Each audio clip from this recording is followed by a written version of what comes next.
Adilabad రీజియన్లో TSRTC ద్వారా ప్రయాణికులను మరింత వేగవంతమైన సేవలు అందించడానికి కృషి చేస్తామని రీజనల్ మేనేజర్ భవానీ ప్రసాద్ తెలిపారు. బుధవారం ఆదిలాబాద్ బస్టాండ్లో జరిగిన టీఎస్ఆర్టీసీ ప్రయాణికుల లక్కీ డ్రా కార్యక్రమానికి ఆయన ఎంవైఏలు శ్రీనివాస్, రవీందర్లతో కలిసి హాజరయ్యారు. ప్రయాణికుల దసరా స్పెషల్ లక్కీ డ్రాలో భాగంగా ఉమ్మడి జిల్లా రీజియన్కు చెందిన 6 డిపోలకు సంబంధించి ప్రయాణికులను డ్రా ద్వారా విజేతలుగా ఎంపిక చేశారు. మొదటి బహుమతి 25,000 వైభవ్, రెండో బహుమతి 15,000 గణేష్, మూడో బహుమతి 10,000 మహేష్ గెలుపొందారు. దసరా విజేతలకు నగదు బహుమతులు అందించారు.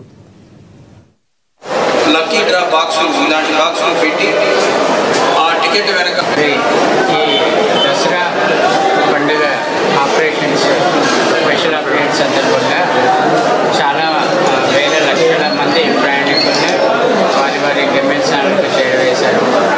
ఆర్టీసీ సిబ్బంది, సూపర్వైజర్లు, ఆఫీసర్లు, ఆర్మిషన్లు కష్టపడి పండుగ సందర్భంలో చాలా వేల బస్సులు తిప్పి ప్రయాణికులను చేరవేశారు. ఇందులో భాగంగా ప్రయాణికులు బస్సులో ప్రయాణం చేయడానికి ఎంకరేజ్ చేయడానికి ఈ పెయిడ్ ప్యాసింజర్స్ ఎంకరేజ్ చేయడానికి లాటరీ సిస్టమ్ పెట్టాము.